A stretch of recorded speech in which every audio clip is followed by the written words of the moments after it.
Hello, good evening. My name is Deepak Hasan. आज हम आपको टाइफाइड के बारे में बताएंगे। हम लोग जानेंगे टाइफाइड क्या होता है और क्यों कराया जाता है और हमारे लिए कितना ज़रूरी है। टाइफाइड एक टेक्निकल नेम होता है, वैसे इसको दूसरा नेम से जानते हैं जिसका नाम है एंटेरिक फीवर, क्योंकि ये इंटेस्टाइन को इन्फेक्टेड करता है और ये बैक्टीरिया वहाँ मतलब ग्रोथ करता है। तो ये कहना चाहिए ये सबसे पहले ये हुआ था, जो व्यक्ति ये इन्फेक्टेड हुआ था सबसे पहले, उसका नाम टाइफाइड मैरी था। तो इसलिए इस बीमारी का नाम टाइफाइड पड़ गया और आगे हम फीवर लगा देते हैं, टाइफाइड फीवर। टाइफाइड मोस्टली दो प्रकार का होता है, साल्मोनेला टाइफी होता है और साल्मोनेला पैराटाइफी होता है। साल्मोनेला टाइफी जो होता है वो हमारे लिए और सबके लिए ये बहुत घातक होता है। सबसे ज़्यादा क्रिटिकल होता है साल्मोनेला टाइफी।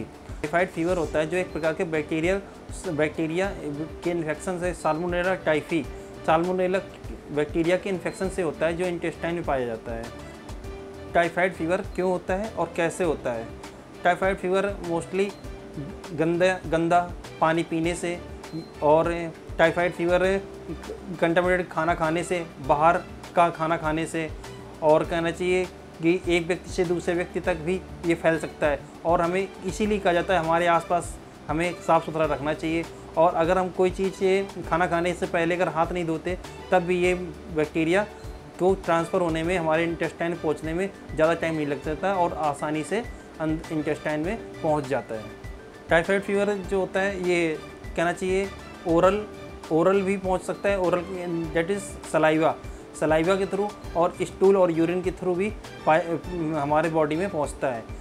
मोस्टली इसका जाने का कारण ज़्यादातर सलाइवा के थ्रू होता है, क्योंकि कभी जूठे बर्तन में खाना खा लेना, किसी का जूठा पानी पी लेना, और कहना चाहिए हम कंटामिनेटेड पानी पीना और खाना खाना बाहर का खुला हुआ जो कटे हुए फ्रूट्स रखे होते हैं उनको खा लेना। इस प्रकार के अगर किसी भी तरह के हम अगर खाना एब्जॉर्ब वो करते हैं, खाते हैं, इनहेल करते हैं, तो हमारे लिए नुकसानदायक होता है और टाइफाइड होने के चांसेस बढ़ जाते हैं। टाइफाइड फीवर के सिम्टम्स क्या क्या होते हैं?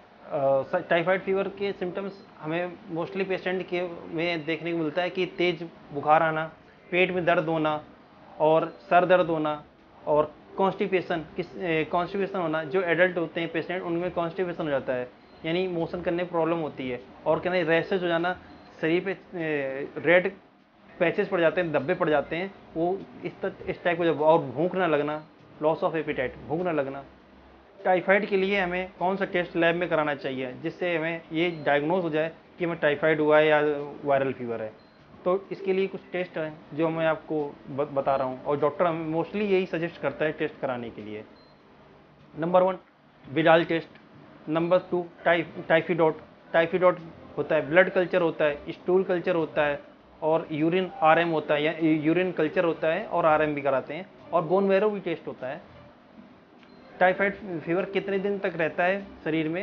Incubation period, typhoid fever mostly 7 से 14 डेज का इंक्यूबेशन होता है, और इसका जो कभी कभी क्या होता है 3 से 30 दिन तक का भी इंक्यूबेशन होता है। और टाइफाइड फीवर कम से कम 5 से 7 डेज बाद हम डायग्नोस कर सकते हैं। हमें तुरंत नहीं पता चलेगा कि टाइफाइड फीवर है या नहीं है। इसको कम से कम जो पेशेंट सफरिंग कर रहा है उसको 5 से 7 डेज अगर टाइफाइड हो गया है, उसको इन्फेक्टेड है, तभी ये टेस्ट हमारा डायग्नोस होगा, तभी ये हमें पता चलेगा। Thank you watching this video.